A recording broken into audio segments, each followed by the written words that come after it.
Hello বন্ধুরা, সবাই নিশ্চয়ই খুব ভালো আছো। আমিও ভালো আছি। আরও একটা নতুন ভিডিওর সাথে চলে আসলাম আমি, চৈতালি। তো সবাইকে জানাই নতুন ভিডিওতে স্বাগত। তো এই যে গামলার বিয়ের ফটো বেরিয়েছে, মানে দ্বিতীয় বিয়ের ফটো যে বেরিয়েছে ফোকলার সাথে, তো সেখানে একটা জিনিস তোমরা দেখেছো। বিয়ের ফটো তো অনেকে ভুয়ো বলছে, অ্যাপস দিয়ে তৈরি বলছে, হ্যান ত্যান। কিন্তু যে শাড়ি, এই শাড়িটা কে গিফট করেছে জানো? আমাদেরকে কিন্তু গামলা বলেছিল, তোমাদেরকে অবশ্যই বলবো। তার আগে একটা কথা বলি, এই যে আজকে গামলার 5 মিনিটের ভ্লগ, গামলার যে 5 মিনিটের ভ্লগ, সাথে কে কে খুশি হয়েছো? হ্যাঁ, যারা ওকে সাপোর্ট করে তারা ওকে খুশি মানে দিয়েছে তারা, কারণ হচ্ছে খুশি পেয়েছে, মেয়েটি খুশি দিয়েছে। কারণ কি, দেখা তো দিয়েছে না, 5 মিনিটের জন্য সবে এলো আর চলে গেল, বুঝতে পারছো? কিন্তু মা এলো সকালবেলা, এসে মা মেয়ের ঘুম ভাঙালো, কিন্তু মা মেয়ের বাড়িতে থাকতে পারলো না। কত সকালে বেরিয়েছে, এসে অনেকেই বলছে যে মা এসছে বলে মেয়ে খুশি হয়নি। আমারও কিন্তু তাই মনে হয়েছে, মেয়ে খুশি হয়নি। তার কারণ হচ্ছে কি বলল, ঘরে তো কিছুই নেই বাজারপাতি, ঠিক সেই জায়গাটা যেভাবে বলল, মানে ও মা যে এসছে, মেয়ে কিন্তু একেবারেই খুশি হয়নি। বলার মধ্যে না, মানুষ মুখে কথা বলে কিন্তু মুখ, মানে কথা বলে বাকযন্ত্র দিয়ে, বাট মুখের যে বাইরের মুখমণ্ডল, সেটা কিন্তু অনেক কিছু বুঝিয়ে দেয়, মানে এক্সপ্রেশন বুঝিয়ে দেয়। তো সেখানে যখন বললো যে মা এসেছে, দেখি এখন এই চা করে দিয়ে শান্ত করি, মানে মা কি খাওয়ার জন্য এতটাই অশান্ত হয়ে গেছে বা দুরন্ত হয়ে গেছে যে মেয়ের বাড়িতে এসেই খাই খাই শুরু করে দিয়েছে? মা এসছে পরে মেয়ের খাওয়ানোর চিন্তা, অনেকে এটাকে অন্যভাবে ধরবে যে মা এসছে কিভাবে আদর আপ্যায়ন করবে সেটা নিয়ে চিন্তা। কেন এত চিন্তার প্রয়োজন আছে? কারণ আমরা বেশ কিছু দিন আগের ব্লগেই দেখেছি, এই যে আমার হোম ডেলিভারি চলে এলো, এই যে আমার চলে এলো, ঘরে বসে বসেই চলে আসতো। সেটা যে ঘরে বসে কে পৌঁছে দিত, তখন তো ভালোবাসা সবাই গদগদ ছিল, তো সেই জন্যই চলে আসতো। তো সেই রকম হোম ডেলিভারি কাছে পিঠে নিশ্চয়ই আছে। যদি সেরকম আদর আপ্যায়নের ব্যাপারটাকে ঘরে কিছু নাই থাকে, তো সেক্ষেত্রে অনায়াসে ওটা নিয়ে চিন্তা করার কোনো ব্যাপারই নেই। তো কি দিল, মা এসছে পরে মা ওর ঘুম ভাঙিয়েছে। উফ, সত্যি মানে মা বেরোলো কত সকাল, ব্যাংকের কাজ মেটাতে গেল, ব্যাংকের একটা কাগজ দেওয়ার দরকার। এরা যে কিসের জন্য ব্যাংকে এত যায়, শুধু লোন না কি যাই হোক, যে কোনো কারণে গেল। তারপরে গেল হাজব্যান্ডের ওখানে, হাজব্যান্ড ডিউটিতে বেরিয়ে গেছে, তখনও মেয়ে ঘুমোচ্ছে। মানে দুনিয়া এধার থেকে ওধার হয়ে যায়, ঠিক আছে, মানুষ কোথার থেকে কোথায় পৌঁছে যায়, যে কোনো মানুষ, কিন্তু তখনও একটি মেয়ে ঘুমোচ্ছে। সে কিনা সোশ্যাল ইনফ্লুয়েন্সার, বড় ব্লগার, সে তখনও ঘুমোচ্ছে। ভালো কথা, মায়ের ডাকে মেয়ের ঘুম ভাঙলো, না হলে ঘুমোচ্ছিলই, হয়তো আরও সময়, আরও বেশ কিছু ঘন্টা ঘুমোতো। মা ঘুমের ব্যাঘাত ঘটালো।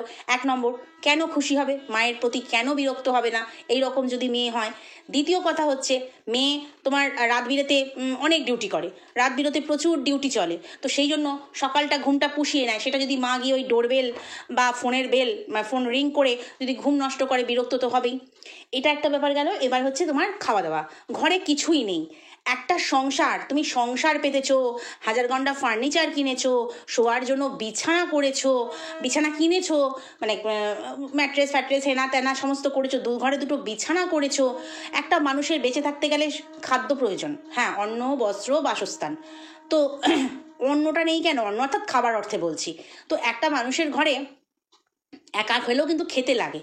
তো সবসময় তো ও কিনে কেটে খাচ্ছে, সেভাবেই চালাচ্ছে, চাউমিন, ভেজিটেবিল চপ, ঘুগনি, তারপরে তোমার আর কি বলো না, কিনে কিনে আনছে আর খাচ্ছে, কচুরি, এই দিনের পর দিন দেখতে পাচ্ছি। তো একটু ডাল, একটু সয়াবিন, একটু ডিম, এগুলো তো এনে অনায়াসেই রাখা যায়। একটু ব্রেড, ওটস, কর্নফ্লেক্স, মানে আমি জলখাবারের জন্য বলছি, হ্যাঁ, তো দুধ, এগুলো তো এনে রাখাই যায়। এগুলোর জন্য তো রোজ দৌড়তে হয় না, মানে এই গ্রোসারি আইটেমগুলোর জন্য। তো এগুলো এনে রাখলে ও তো অনায়াসে নিজেও যেমন টাইমলি খেতে পারে, এবং কেউ আসলেও চট করে, যেমন মা আসলো, একটু ডাল, আলু ভাতে, ডিম ভাজা এইসব করেও খাইয়ে দিতে পারে। হ্যাঁ, মাকে খাইয়েছে, কি খাইয়েছে না, সেই চিকেন রান্না করেছিল, মনে পড়ছে তোমাদের, 300 চিকেন এনে রান্না করেছিল, সেই চিকেন এবং ডিম আলু সেদ্ধ। তো সেক্ষেত্রে ডায়েট করছে, ঠিক আছে, আলু খাচ্ছে, মানে অনেক কিছুই খাচ্ছে, শুধু কি আর আলু খাচ্ছে? আলুর কেন শুধু দোষ দেবো? আলুতে কি শুধু ফ্যাট করায়? তা না, আলুতে প্রচুর পরিমাণে কার্বোহাইড্রেট আছে। আর যারা ওইসব জিম টিম করে, যোগা ফোগা হ্যানা ত্যানা করে, তাদের ওই আলুটাকে বাদ দিতে হয় ভাতেরই মতন গুণাগুণ। তো সেখানে মাংসটাও দেখলাম কড়াই যে আগের দিন রান্না হয়েছে সেই কড়াই শুদ্ধই রেখে দিয়েছে। কি সুন্দর সংসারী মেয়ে, কি সুন্দর 5 বছর সংসার করেছে। আমরা কি করি, রান্না করি, কড়াইতে রান্না করি, সেই পাত্রটা থেকে নামিয়ে একটা বোল তাতে রেখে দিই, কড়াই মেজে ফেলি। ওই কড়াই শুদ্ধ তো বাপের বাড়িতেও দেখেছি, তাই ওই কড়াই শুদ্ধই নিয়ে খেতে বসে পড়লো, আবার কড়াই শুদ্ধই তুলে দিল, আবার রাত্রে সেই কড়াইতেই গরম হচ্ছে। কেন রে ভাই, কটা বাটি ঘটি এদের কিনে দাও বরং। এরকমই মানে দেখতে ভীষণ দৃষ্টিকটু লাগে। ব্লগ করছে তো, আফটার অল ক্যামেরার সামনে যদি ওরা এইভাবে অভ্যস্ত হয়, ক্যামেরার পিছনে কি না করে, তো করলে ক্যামেরার পিছনে করুক, দেখাচ্ছে ভালো লাগছে না আর কি, সেই জন্যই বলা। আমরা তো দেখছি, আমরা তো সবার আগে দর্শক, ভালো লাগছে না। তো সেই মাংস রান্না কড়াই শুদ্ধই রয়েছে, এবং কড়াইয়ের তলায় যে অল্প একটু মাংস পড়ে রয়েছে, সেটা যে ওপর থেকে খাওয়া হয়েছে, চারিদিকে যে মশলার কাই ফাই গ্রেভিগুলো লেগে রয়েছে, সেটা দেখা যাচ্ছে যে বাসি মাংস। আর গরম গরম ডিম আলু সেদ্ধ, ভালো খাবার, ভালো প্রোটিন। ওর অন্তত শরীরে মা যাওয়াতে প্রোটিনটা ঢুকলো, না হলে ওই যা হোক করে খেয়ে নিত, এটা হচ্ছে ব্যাপার। তো তারপরে কি বললো যে খাওয়া দাওয়া করে রেডি হয়ে নিলাম, আমরা এখন বেরোবো। কোথায় যাব না, কোর্টে যাব। কোর্টে যাব, কোর্টের বাপির সঙ্গে দেখা করব, কাজ আছে। আর ওর মায়ের বাপির সঙ্গে দেখা করার খুব প্রয়োজন ছিল। তার কারণ হচ্ছে সকালবেলা একবার গেছে, হাজব্যান্ড ডিউটিতে বেরিয়ে গেছে, ডিউটির জায়গায় গিয়ে দেখেছে ডিউটি যেখানে পড়েছে সেখানে চলে গেছে, তো দেখা হয়নি। আবার সন্ধ্যাবেলা প্রয়োজন পড়েছে, কি একটা কাগজের দরকার বললো, তার সাথে মনে হয় টাকা পয়সারও দরকার, সংসার তো চালাতে হবে তাই না। কারণ দেখতে পাই বাবা আগে তবু শনি রবিবার হলে বাড়িতে আসতো, এখন তো দেখি তাও আসে না। এত কাছ থেকে কাছে, মানুষ কোথা থেকে ডিউটি করে। আমাদের এখান থেকে বাই ট্রেন কলকাতা, মানে হাওড়া, সরি কলকাতা বলবো না, হাওড়া হচ্ছে 2 ঘন্টা 10 মিনিট ট্রেনে, আমাদের এখান থেকে লোকাল ট্রেনে 2 ঘন্টা 10 মিনিট হাওড়া। তো সেক্ষেত্রে আমরা প্রতিদিন দেখি আমাদের এই বিল্ডিং থেকেই প্রচুর প্রফেসর কলেজে প্রফেসরি করতে যায়, ডাক্তাররা চেম্বার করতে যাচ্ছে কলকাতাতে, তো ডেলি প্যাসেঞ্জারই করছে। অথচ ওর বাবা এত কাছে বাড়ি হয়েও কেন বাড়িতে থাকে না, একটা মানে প্রচণ্ড জিজ্ঞাসা আসে মনে। মানে ওদের না সবটাই যেন গোলমেলে। তো যাই হোক, বাবার কথা বাদই দিলাম, বাবা না ডিউটি করছে, ডিউটির জায়গায় থাকছে, তো মেয়ে কেন সে বাড়িতে থাকে না। মানে বাড়িটা কি ভিটে ছাড়া বাড়ি, মানে ভিটেতে ভিটের লোক থাকতে পারবে না, মেয়ে সেও একা একা ফ্ল্যাটে থাকে, কেন থাকে একা একা, এটা তো সবার মনে প্রশ্ন আসবে। বলেছিল ছেলের জন্য ফ্ল্যাট নিয়েছি, রাস্তার ওপরে ফ্ল্যাট নিয়েছি, স্কুলের সুবিধা হবে, শুনেছিলাম স্কুলও নাকি ঠিক করে ফেলেছে। একজন ক্রিয়েটারের লাইভে গিয়ে বলছিল, দেখছিলাম লাইভটা, সেই মুহূর্তে দেখছিলাম যে আমি তো ওর জন্য স্কুলও ঠিক করে ফেলেছি। আবার সবাই সব ছিল, মানে ওর সাপোর্টাররা বলছে এই এখনই স্কুলের নাম বলবি না, তাহলে ওখানে আবার বেচু চলে যাবে, গিয়ে স্কুলে বলে আসবে ভর্তি করাবেন না। মা গো মা, ছেলে কোথায় বা ফ্ল্যাট কি আর স্কুল। তো যাই হোক, সেই জন্য শুনেছিলাম ছেলে আসবে, ওই জন্য ফ্ল্যাটটা নেওয়া, ছেলের কথা ভেবেই ফ্ল্যাটটা নেওয়া, কারণ শহরে থাকবে, শহরে পড়াশোনা করবে এই কারণে। তো এখন তো ছেলে দূর কি বাত, দিল্লি বহুত দূর হ্যাঁ। তো সেখানে ও একা একা কেন থাকছে। আর যদি বলে প্রমোশনাল ভিডিওর জন্য থাকছে, তো আমার মনে হয় প্রমোশনাল ভিডিও শ্যুট করে আবার কিন্তু চলে আসা যায়, কারণ ওদের বাড়িতে একখানা বাহন আছেই ভালো, ওর দাদার টোটো আর কি, সে তো বাহন ভালো আছেই। তাছাড়া একটা কথা, যে প্রমোশনাল ভিডিও শ্যুট করতে গেলেই রংচঙে সুন্দর ঘরে বসে করতে হবে তা নয়। ওর বাড়িতে যে ঘর আছে, মানে বাপের বাড়িতে ওপর নিচ মিলিয়ে, সেখানেই একটা ঘরকে, একটা জায়গাকে, ও তো আর মানে প্রমোশনাল ভিডিও শ্যুট করতে গেলে তো পুরো ঘর জুড়ে করছে না, অনায়াসে করা যায়। এগুলো কোনো কজই নয়, এগুলো এক্সকিউজ আর কিছু নয়, এগুলো কোনো কারণই নয় ওর ফ্ল্যাটে একা থাকার। তো যাই হোক, সেক্ষেত্রে ও ফ্ল্যাটে একা থাকে এবং ও একা থাকতেই ভালোবাসে। ও বলেছে এটা আমার শান্তির জায়গা। সন্ধে হলে শান্তিটা আরও বেশি বাড়ে। তো সেক্ষেত্রে ওরা কাজ মেটালো, ফুল ফ্যামিলি কোর্টে। কারণ কেন বললো বলো তো, আমি আগের ভিডিওতে এটা নিয়ে আলোচনা করেছি, ছোট্ট করে বলে দিই। ওই যে ফোকলার কল রেকর্ডিংয়ে শোনা গেছে না, আমি গোটা পরিবারকে কোর্টে নিয়ে যাব, গোটা পরিবারকে শাস্তি দেব, ঠিক ওকে ঠ্যাস মেরে বা ওকে বাঁশ মেরে কথাটা বললো যে আমরা আজকে গোটা পরিবার কোর্টে। ওটা যে জাস্ট টাইটেলের খেলা ছিল সেটা বুঝতে পেরেছি। তার কারণ হচ্ছে সন্ধ্যাবেলা কোনো কোর্টের কাজ হয় না, হয়তো বা কোনো লয়ার ফয়ারের সঙ্গে কথা বলতে গেছে, সেটা হতে পারে, বাট কোর্টে এটা ঠিক মানতে পারলাম না, ওটা জাস্ট ক্লিকবেট, ঠিক আছে। তো তারপরে যখন মা ছেড়ে দিচ্ছে আর কি, মাকে তো ওই বাসি মাংস আর 10 টাকার বিস্কুট চা দিয়ে খাইয়ে পাঠিয়ে দিল। হ্যাঁ, 10 টাকার বলতে মনে পড়ছে, দেখো তুমি যে ও এত টাকা রোজগার করছে, কিন্তু ওর মানে নজরটা এত নিচু, সেটা ওর পার্টনার চুজ দিয়েই বোঝা যায়। ফোকলাকে চুজ করেছে মানে নজরটা ভীষণ নিচু, মেন্টালিটি ভীষণ চিপ। তার কারণ হচ্ছে এই যে এত টাকা রোজগার করছে, কিসের জন্য রোজগার করা? কি উতে ভূতে বিলানোর জন্য? লাল জলে খরচ করবার জন্য না, ভালো খাবো, হেলদি খাবো। তো সেক্ষেত্রে বিস্কুটের প্যাকেট দেখো 10 টাকা, আমুল দুধের প্যাকেট 10 টাকা, কফির প্যাকেট 10 টাকা, আর কি 10 টাকায় পাওয়া যায়, সব 10 টাকার। তো সেক্ষেত্রে যখন রাস্তা দিয়ে যাচ্ছিল মায়ের সাথে, ও হাট বসেছে তাই না, মানে ফুটপাতে যে বিক্রি হচ্ছে, একদম ফুটপাতে বসে, হ্যাঁ, সেখানে ওর মালগুলো দেখে একটু ওর চোখ আটকে গেছে। চৈত্র সেল শুরু হয়ে গেছে, মানে ওর নিজের মধ্যেই নেই চৈত্র মাস পড়ে গেছে কবে। তো সেক্ষেত্রে গত বছর দেখেছিলাম ধুম কেনাকাটার ধুম, চৈত্র সেলের কেনাকাটা চলছে, পয়লা বৈশাখের কেনাকাটা চলছে, দিয়ে বললো আমি কিছু নেব না, কিন্তু আমরা দেখেছি ও মানে ওটা ভিডিওর বাইরে আর কি, অফ ক্যামেরা, যে দুজনে মিলে কিনতে গিয়েছিল। তো যাই হোক, এবার ওর কোনো খেয়াল নেই। তো আমি এই জন্যই বললাম, লোকে কি ফুটপাত থেকে জামা পরে না? অবশ্যই পরে, নাহলে ওই যারা বিক্রি করছে তাদের পেট চলে কি করে? সেটাই বলছি যে ও এত টাকা রোজগার করছে, এত মানে ঠাঁট বাট এমন দেখাচ্ছে, কিন্তু ওর নজরটা সেই ফুটপাতে, সেই নজরটা ফোকলার মতো ক্যারেক্টারের প্রতি। সেটাই আমি বলতে চাইছি, ফুটপাতে যাদের যেরকম সামর্থ্য সে অনুযায়ী সে জিনিস কিনবে, এটাই স্বাভাবিক। কিন্তু ওর তো সামর্থ্য অনেক বেশি, ওর তো ইনকাম অনেক বেশি, কিন্তু নজর খুব ছোট। তো মা যখন চলে যাচ্ছিল, মাকে তুলে দিল, মা যখন চলে যাচ্ছিল মাকে কি বললো, হ্যাঁ গো যাবো যাবো যাবো, বললাম তো যাবো, মানে মা কিন্তু যাওয়ার কথা ওকে বলেছিল। হ্যাঁ, অনায়াসে মায়ের সাথে ও বাড়ি চলে যেতে পারতো। ও কেন ফিরে এলো, কেন ফিরে এলো বাড়িতে, এখানে ফ্ল্যাটে? কারণ ওর ওখানেই শান্তির জায়গা, কত কিছু শান্তিতে করতে পারে, রিল্যাক্স করতে পারে, যেটা ওই বাড়িতে সম্ভবই নয়। সেই জন্য ওই বাড়িতে ওর ভালো লাগে না। তো মাকে একেবারে যাবো যাবো করে আশ্বস্ত করে ও মাকে একেবারে টোটোই তুলে দিল। আর বাবা তো একবারও মানে ক্যামেরার দিকে দেখলোই না, একটা হা কিছু না, সেটা অফ ক্যামেরা হয়েছে, বাবাও আজকাল লজ্জা পাচ্ছে আর কি। তো যাই হোক, মেয়ের এইসব কীর্তি কাহিনী বুঝতে তো পারছি, কারণ প্রথম থেকে আমরা শুনেছি বাবা দাদা সাপোর্টে ছিল না, মা ছিল। মা তো থাকবেই, মা তো ভুক্তভোগী না, মাও তো এই বয়সটা পেরিয়ে এসেছে, আর কি করেছে সেটা ওয়াইটিতে পুরো মানে রটে গেছে আর কি। আর কথায় আছে, যা রটে তা কিছুটা অবশ্যই ঘটে। তো সেই ক্ষেত্রে মাই সাপোর্ট করেছে, যে যেরকম সে কিন্তু সেরকম মানুষকেই সাপোর্ট করে, এটা একদম সত্যি কথা। তো দেখলাম মাকে তুলে দিল, মা একেবারে মাকে আশ্বস্ত করে দিল, হ্যাঁ হ্যাঁ হ্যাঁ যাবো, হ্যাঁ যাবে তো, ওই হয়তো সকালবেলা গিয়ে পৌঁছবে, দুপুরে 4টি গিলবে, ওই সবাই মিলে একসাথে বসে গিলেই সন্ধ্যাবেলা আবার দাদার টোটো করে ফ্ল্যাটে ব্যাক করবে। কারণ সন্ধেবেলা একটা অমোঘ টান যাকে বলে ওকে ফ্ল্যাট থেকে টানে। তো সেই জন্যই ওকে সন্ধ্যাবেলা ফ্ল্যাটে ফিরতে হয়, না হলে অনায়াসে মা যেতে পারতো, মেয়ের বাড়িতে থাকতে পারতো, মাকে বাড়িতে আসার জন্য টোটোই তুলে দিল, কিংবা মেয়ে চলে যেতে পারতো। মা এক রাত্রিও থাকতে পারলো না, গেল সকালে চা 10 টাকার বিস্কুট, তারপরে বাসি মাংস দিয়ে ভাত টাত খেয়ে মাকে বাড়ি পাঠিয়ে দিতে হলো। কেন একটা দিনও কি রাখা যেত না?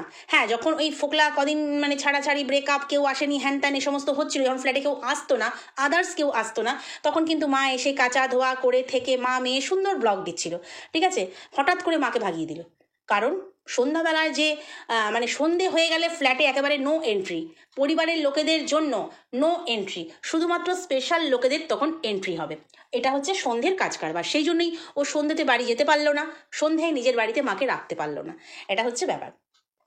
তো বাড়ি এলো কি নিয়ে, না খাবার নিয়ে, সন্ধ্যের খাবার রাতের খাবার কি নিয়েছে জানি না। সন্ধ্যাতে আমরা দেখলাম কি ভেজিটেবিল চপ, এখনও বাইরের খাবারই খায়, যাই হোক বাইরের খাবার খাক, বেশি বেশি ফুলুক, দৈর্ঘ্যে প্রস্থে বেশি বেশি ফুলুক, তাতে আমাদের কি।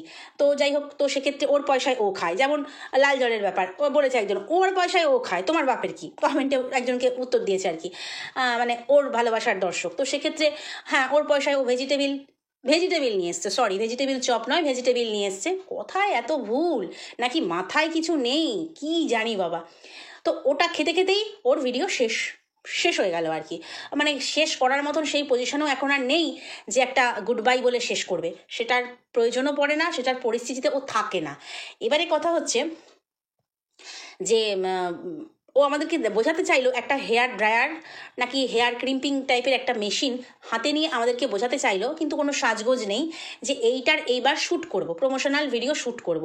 কেন এইটা বললো, তার কারণ হচ্ছে, তার মানে এটা দিয়ে বোঝাতে চাইলো, দেখো এই জন্যই আমি মায়ের সঙ্গে যেতে পারলাম না, আমার ফ্ল্যাটে কাজ আছে, প্রমোশনাল ভিডিওর কাজ আছে। কিন্তু আমরা গতকালের ভিডিওতেই কি দেখেছি, যে ও ছাদে গিয়ে কিন্তু ওই ড্রায়ার টাইপের কিছু, মানে চুলের কিছু টাইপের একটা ভিডিও করেছি, এবং আমাদেরকে কি বললো, চুলটা শ্যাম্পু করলাম, এটা ভিজা চুলেই করার দরকার ছিল, ওই ভিডিওটা আমার শ্যুট হয়ে গেছে।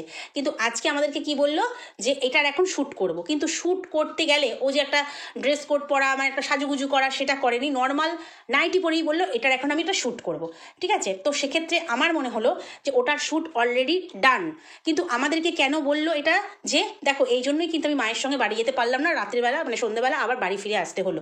তাহলে মানুষ, মানে ওর ভালোবাসার দর্শকরা ভালো করে প্রলেপ লাগিয়ে দিয়ে বলবে যে দেখো গো মেয়েটার কাজ ছিল, ওই জন্য ও বাড়ি ফিরে এসছে, অন্য কিছু নয়। হ্যাঁ, কাজ তো অবশ্যই আছে, কিন্তু কি কাজ সেটা সবাই ভালো করে জানে, আমরাও জানি। তো কেউ কেউ ঢাকবে আর কেউ কেউ কাজটাকে মেনে নেবে, কি করা যাবে আর। তো কথা হচ্ছে এই যে বিয়ে থা হেনা তেনা অনেকের কথা, আমার কমেন্ট বক্সেও একজন কমেন্ট করেছে দেখলাম, যে কমেন্টটা বলতেই হচ্ছে যে হ্যাঁ মাম্মাস বয় হয়েছে বলেই আমি একটা ভিডিও করেছিলাম যে মায়ের ছেলে হওয়া ভালো না বউ ভেরুয়া হওয়া ভালো, ওটা ছিল আমার টাইটেল, কিন্তু ভেতরে আমি ওটাকে ভালোভাবে ইলাবোরেটলি আমি খুব সুন্দর করে বোঝানোর চেষ্টা করেছি, বোঝাতে পেরেছি কিনা জানি না, বোঝানোর চেষ্টা করেছি যে মায়ের স্থান মায়ের জায়গায়, মায়ের ভালোবাসাটা মায়ের প্রতি ভালোবাসাটা আলাদা, আর বউয়ের জায়গায় বউয়ের স্থান বউয়ের প্রতি ভালোবাসাটা আলাদা। কখনোই মা আছে বলে বউকে অবহেলা করব না, আর বউ এসছে বলে আমি আমার জন্মদাত্রী মাকে অবহেলা করব না, দুটো জায়গা দুটো আলাদা। হ্যাঁ, মাকেও কিছুটা জায়গা স্পেস কিছুটা দিতে হয় ছেলে বউকে, আবার কিছু কিছু ক্ষেত্রে যখন এক্সট্রিম মোমেন্টে পৌঁছে যায় স্বামী স্ত্রীর ঝগড়া, তখন মাকে গিয়ে হস্তক্ষেপও করতে হয় গার্জিয়ান হিসেবে। তো এগুলো যাই হোক আমি ভেতরে বলেছিলাম, কে কী দেখে কমেন্ট করে ভাই জানি না, কমেন্ট করে গেছে যে হ্যাঁ মায়ের এত সাপোর্ট পেয়েছে, মাম্মাস বয় হতে গিয়েই তো বউয়ের প্রতি অবহেলা করেছে, ঠিক আছে, সেই জন্য বউ চলে গেছে, বউয়ের প্রতি অবহেলা করেছে বউ চলে গেছে, ভালো কথা, বউয়ের প্রতি অবহেলা হয়েছে বউ চলে গেছে। আমার কাছে প্রশ্ন হলো, বউ চলে গিয়ে সেকেন্ড ম্যারেজ করে ফেললো, বাড়ি থেকে বেরিয়ে যাবার 1 থেকে 1.5 মাসের মাথায় সেকেন্ড ম্যারেজ করে ফেললো, কার সাথে না ফোকলার সাথে। ফোকলার অলরেডি ডিভোর্স ডান, সব হয়ে গেছে, ফোকলাকে বিয়ে করলো। ফোকলা মা বাবা নিজের বাড়িঘর ছেড়ে মাঝে মাঝে ওই অতিথির মতো বেড়াতে যেত, ফোকলা মা বাবা বাড়িঘর ছেড়ে এসে ওর সাথে ফ্ল্যাটে বসবাস শুরু করলো। কি সুন্দর টোনা টুনির সংসার, টুনি রোজগার করে, টোনা টুনি মিলে খায়, একদম দ্বিতীয় বা তৃতীয় ব্যক্তি হস্তক্ষেপ করার, কেউ নাক গলাবার কেউ নেই, কারণ ফোকলার মা বাবা ওই ঘোনাতে। তো ফোকলা এসে এখানে টুনির সাথে রইল, টোনা টুনির সংসার, হ্যাপি হ্যাপি মোমেন্ট, কত মুহূর্ত, কত একসঙ্গে থাকা, তারপরেও কেন দুজনের মধ্যে ব্রেকআপ হয়ে গেল? আমি তাকেই প্রশ্নটা করতে চাই। বা যারা এইরকম ভাবছো যে ওর মা নাক গলিয়েছে বলে ওদের সম্পর্কটা নষ্ট হয়ে গেছে, তো এইখানে সম্পর্কটায় কে নাক গলালো? এই সেকেন্ড ম্যারেজ যে হয়েছে, ও আবার তো অনেকে বিশ্বাসই করে না ওদের সেকেন্ড ম্যারেজ হয়েছে, ওটা নাকি কি বলে ক্রিয়েট করা ফটো। এবারে বলি যে শাড়িটা পরা, যে ফটোটা আমরা দেখেছি ওর বিয়ের যে ফটোটা, যারা বিয়ের ফটোটা এখনও দেখে উঠতে পারোনি, আমি এই কারণেই বলছি, কারণ অনেকে এখনও ফোকলার চ্যানেলের নাম জানে না, অনেকে এখনও বক কে জানে না, আমার কমেন্ট বক্সে আসে, ওই জন্য আমি জিজ্ঞাসা বলছি আর কি, বক কে জানে না, অনেকে বলে ফোকলার চ্যানেলের নাম জানি না, নাই জানতে পারে, সবাই সবটা জানবে এমন কথা নয়, সবাই যে এদেরকে নিয়েই মাথা ঘামাবে, ওয়াইটিতে যে এরাই একমাত্র ব্লগার আছে তা নয়, অনেক ব্লগার আছে, অনেক ভালো ভালো ভিডিও আছে, হয়তো হঠাৎ করে দেখতে শুরু করেছে তাই জানে না। তো তাদের ক্ষেত্রে বলি, যদি ফোকলার আর গামলার সেকেন্ড ম্যারেজের ছবি দেখতে চাও, অনেকের কাছেই পাবে, আমার শর্ট ভিডিওর অপশানেও আছে, শর্ট ভিডিও যে ভিডিও সেখানেও আমি দিয়ে রেখেছি ওদের ওই টোনাটনির বিয়ের ফটো। তো ওইখানে যে শাড়িটা ও পরে রয়েছে, মানে গামলা যে শাড়িটা পরে রয়েছে, সেই শাড়িটা তোমরা চিনতে পারছো? এই শাড়িটা কিন্তু ওর বাপের বাড়িতে বসিয়ে বসে আমাদের ব্লগে দেখিয়েছিল যে এই শাড়িটা দেখতে পাচ্ছ, এটা খুব সুন্দর, আমার ভীষণ প্রিয় এই শাড়ির রঙটা, এই শাড়িটা আমাকে আমার ঠাম্মি গিফট করেছে। ঠাম্মি গিফট করেছে। অ্যাকচুয়ালি প্রিয় কেন হবে না, খুব পছন্দের কেন হবে না, কারণ ওই শাড়িটা পরে তো সেকেন্ড ম্যারেজ হয়েছে। তো ওই শাড়িটা আশা করি তোমাদের মনে পড়ছে, আমি মনে করাতে পারছি যে এই ব্লগটাতে ও সেই শাড়ি দেখিয়েছিল, ঠাম্মি সেই প্রথমবার যখন এসেছিল, মানে ও ঘর ছেড়ে বেরোনোর সময়ই ও ঠাম্মি এলো না প্রথম দিকটাতে, ঠিক সেই সময়তে তখন কিন্তু ওই শাড়িটা আমাদেরকে দেখিয়েছিল। কিন্তু ওই শাড়িটা যখন দেখিয়েছিল তখনই আমি বলেছিলাম, তখনের ভিডিওতে, এখন আর বলে পারবো না কি টাইটেল দিয়েছিলাম, আমি বলেছিলাম শাড়িটা দেখে মনে হচ্ছে পরা শাড়ি, ঠাম্মি গিফট করেছে বলছে অবশ্য, কিন্তু দেখবে একটা নতুন শাড়ির একটা জিনিস, আর যতই একবার পরো না ধোয়া হোক, সেই শাড়ি কিন্তু আমরা কাপড়ের দোকানের মতো ভাঁজ করতে পারি না, কেউ কেউ হয়তো পারে, কিন্তু সেই শাড়িটা যখন দেখিয়েছিল ওই প্যাকেট থেকে বার করে, আমার মনে হয়েছিল যে শাড়িটা কিন্তু পুরনো, মানে ওর ঠাম্মি এখানে আসার আগেই কিন্তু ওর বিয়ে হয়ে গিয়েছিল, অর্থাৎ বিয়ের সময় কিন্তু ওই শাড়িটা পরেছিল, নিজেই কিনেছিল অথবা ফোকলার তরফ থেকেই কেনা হয়েছিল, যাই হোক ঠাম্মি কিন্তু তখনও এসে পৌঁছয়নি। কিন্তু কি বলেছিল, যেহেতু নিজেদের কেনাকাটা দেখায়নি, বলেছিল ঠাম্মি আমাকে গিফট করেছে, মিথ্যে ঠাম্মির ওপর চাপিয়ে দিয়েছে, সেই অযোধ্যায় যাওয়ার মতন আমি ঠাম্মির কাঁধে সারা রাত বাসে মাথা দিয়ে যাচ্ছি, আর ঠাম্মি তখন চোখের একটা এমন চাহনি দিল, তাতে আমরা সবটা বুঝে গেলাম। আমরা তখন যখন ওরা অযোধ্যায় ভ্রমণ করছে, বিশ্বনাথ বাবার মন্দির হ্যানা ত্যানা যখন ঘুরছে, তখনই কিন্তু আমরা বলেছি সঙ্গে আছে, হাত বাড়িয়ে মোবাইল দিচ্ছে, ওর সঙ্গে হেঁটে চলেছে, ছায়া দেখা যাচ্ছে। কেউ বিশ্বাস করেনি। যখন বাসের ভিডিওটা এলো ওরা তখন বাড়ি চলে এসছে। যখন বাসের ভিডিওটা এলো তখন বললো এআই দিয়ে তৈরি। তো এই ক্ষেত্রেও তাই, এআই দিয়ে যদি ফটোটা তৈরি হয়, শাড়িটা কোত্থেকে এলো? শাড়িও সেম সেম হবে, সেম শাড়ি সেম। তোমরা একটু পুরনো ব্লগগুলো একটু ওর সার্চ করো, দেখতে পাবে। ওর ঠাম্মি যখন এসেছিল সেই শাড়িটা বলেছিল ঠাম্মি গিফট করেছে। তো ওই বিয়ের শাড়িটা ঠিক ওইভাবেই, মানে একদম বিয়ের শাড়ি বলে কথা। আর ওই বরের পাঞ্জাবি, ওরে বাবা, সে তো আমি আগেই বলে দিয়েছি, ভ্যালেন্টাইন্স ডেতে দেখেছি, ওদের বাড়িতে দেখেছি। তারপরে তোমার মানে ঘোনা বাড়িতে যখন একটা বিয়ে বাড়িতে গিয়েছিল সেইখানে দেখেছি। তারপরে ওর ওই বাপের বাড়িতেও আলনায় ভাঁজ করা দেখেছি। এই আকাশি পাঞ্জাবি ভাই প্রচুর পুরনো হয়ে গেছে। বরের পোশাকের কথা বাদ দাও, বউয়ের পোশাক সেটাও কিন্তু একদম ক্লিয়ার। তাই ফটোটা যে কোনোভাবেই এআই দিয়ে নয়, এখনও অনেকের মনে এআই এআই এআই ঘুরছে, ওই জন্য বলে দিচ্ছি আর কি। ভাই একটা কথা বলো না যে হ্যাঁ বিয়ে করে ফেলেছে, ভুল করে ফেলেছে, এটা বলো, তবু মানুষকে বলা যাবে যে হ্যাঁ সাপোর্ট করছে, হ্যাঁ সত্যিটা মেনে নিয়ে সাপোর্ট করছে। কিন্তু বলে কি এআই দিয়ে হচ্ছে, এআই দিয়ে হচ্ছে। তো এই জন্যই বলে দিলাম যে একটু পুরোনো ব্লগগুলো যাও, যখন ও বাড়ি থেকে বেরিয়ে বেরিয়ে এসছে, ওর নতুন মানে এই চ্যানেলের নতুন দিককার ভিডিওগুলো, মানে এখন পুরনো হয়ে গেছে, প্রথম দিককার ভিডিওগুলো। তো সেখানেই দেখতে পাবে এই শাড়িটাও দেখিয়েছিল আমাদের, যেটা ও বিয়ের ফটোতে পড়ে আছে। আর বিয়ের ফটো ওই যে বললাম শর্ট ভিডিও থেকে আরেকবার করে মিলিয়ে নেবো, আমার শর্ট ভিডিওতে দেওয়া আছে, আর অনেকের কাছেই দেওয়া আছে, অনেকেই দেখা হয়ে গেছে। তবু যারা দেখোনি তাদের উদ্দেশ্যে বললাম। তো চলো এখানে আর একটা কথা বলার আছে, ম্যাডামের উদ্দেশ্যে বলবো। ম্যাডাম জানি না আমার ভিডিও দেখে কি না, বাট ম্যাডামের উদ্দেশ্যে বলবো, যারা দেখে তারা অন্তত বলে দিও। কারণ আমরা সবাই জানি ম্যাডামের নাম সঙ্গীতা চক্রবর্তী। আজকে আরশ ভাইয়ের একটা ভিডিও দেখলাম, আমি সত্যি কথা বলতে আমি জানি না ও কখন ছেড়েছে, কেন ও এখন বড্ড ইরেগুলার হয়ে গেছে। তো আমি খুব সকালবেলা একটা ভিডিও দেখলাম, সেখানে দেখলাম ও হাফ প্যান্ট বাহিনী, যেরকম ও বলে আর কি বাচ্চার বাবাকে, তো যে যেরকম নামে ডেকে পারে, তো সেই বোঝানোর জন্য তো ওইখানে ও কিছু কথা তুলেছে ভিডিওটাতে। আমরা কিন্তু আরশের ভিডিও দেখতে সবাই ভালোবাসি, তার কারণ একটাই, ও সমস্ত সত্যগুলো কিন্তু তুলে আনে, এটা হচ্ছে সবচেয়ে বড় কথা। আগেও যা বলেছে সব সত্য আজ মিলে যাচ্ছে টিনের ক্ষেত্রে, আর এখনও যা বলছে সেটাও সত্য, ভবিষ্যতে মিলে যাবে। তো এটাই হচ্ছে কথা, আমি শুধু এইটুকুই বলবো, আশা করি তোমরা বুঝতে পারছো। তো এখানে আমি দেখলাম একজন কমেন্ট করেছে সঙ্গীতা চক্রবর্তী, ঠিক আছে? তো একদম সঙ্গীতা ম্যাডামের যে আসল যে ম্যাডামের আইডি, সেই ফটোটা লাগিয়েই একটা ফেক আইডি তৈরি হয়েছে, সত্যি কথা বলতে। সেখানে লিখেছে ওরে আরশকে নাম ধরে বলেছে, ওরে আরশ, যেহেতু উনি তুই তুকারি করেনি, উনি ব্লগারদের তুই তুকারি করেন, সবার ম্যাডাম তো ওই জন্য আর কি। তো যাই হোক, ওরে আরশ, তুই আমাকে যা খুশি বল, কিন্তু আমি একদম বাচ্চার বাবার নাম নিয়ে আমি ওর থেকে অনেক টাকা খেয়ে বসে আছি, ওকে প্লিজ কিছু গালাগাল করিস না, তুই আমাকে যত পারিস গালাগাল কর। কি হলো? আমি কমেন্টটা দেখেই না, আমি জানি না এখন কমেন্টটা আছে না উড়ে গেছে, আমি দেখেই জাস্ট অবাক হয়ে গেলাম। তো আমি ভিডিও মানে ওই মানে ইমোজি, যেটা বলে ইমোজি বলবো না, কি বলে ওটাকে, ডিসপ্লের যে ফটোটা আর কি, দেখলাম, ক্লিক করে ওমা এই তো ম্যাডামেরই ছবি। মানে ওই যে সন্দীপের বাবার ছবি লাগিয়ে হয়েছিল না আনন্দ সেন, তো এখানে ম্যাডামের ছবি লাগিয়ে ম্যাডামের নামও ইউজ করছে, কি না, সঙ্গীতা চক্রবর্তী। তো সেক্ষেত্রে আমি ম্যাডামকে এটাই বলবো যে আপনার ফটো ইউজ করছে, আপনার নাম ইউজ করছে, করে এই ধরনের কথা বলছে, আরশের ভিডিওতে গিয়ে, অন্য কারোর ভিডিওতে গিয়েও অনেক এরকম কুটকাচালি করতে পারে, মিথ্যে মিথ্যে কথা বলতে পারে, এটা ওটা বলতে পারে। হ্যাঁ আমি জানি বাচ্চার বাবার বিয়ে হয়ে গেছে, কারণ বাবা লোকে বিশ্বাস করবে এই সঙ্গীতা চক্রবর্তী বলে দিয়েছে, এটার নামে আপনার নামে কিন্তু অনেকটা বদনাম রটাবার চেষ্টা হচ্ছে বা কিছু যাই হোক হচ্ছে। কিন্তু একটাই কথা বলবো, ওটা ফেক আইডি, মানুষ বুঝতে পেরেছে, তার কারণ হচ্ছে 2-4 জন বলেছে এই আবার কোত্থেকে এলো, একজন লিখেছে ফেক আইডি, তো আমি ওটাকে ক্লিক করলাম, দেখলাম 1 সাবস্ক্রাইবার, কিন্তু ফটোটা ম্যাডামের লাগানো আছে। তো একটা কথা বলি, উনি তো জঞ্জাল সাফ করবার জন্য এসছেন, ওয়াইটির জঞ্জাল সাফ হবে, আমি মনে করি এগুলোও জঞ্জাল। তো এখানে এই যে আপনার নাম নিয়ে আপনাকে কালিমা করার জন্য, কালিমা লিপ্ত করার জন্য এই জিনিসগুলো হচ্ছে, আপনার নাম আপনার ছবি সব নিয়ে ফেক আইডি তৈরি করে এখানে ওখানে কমেন্ট করে বেড়াচ্ছে, তো সেটা আপনার মনে হয় দৃষ্টিগোচর হওয়া উচিত বা একটু নজর দেওয়া উচিত।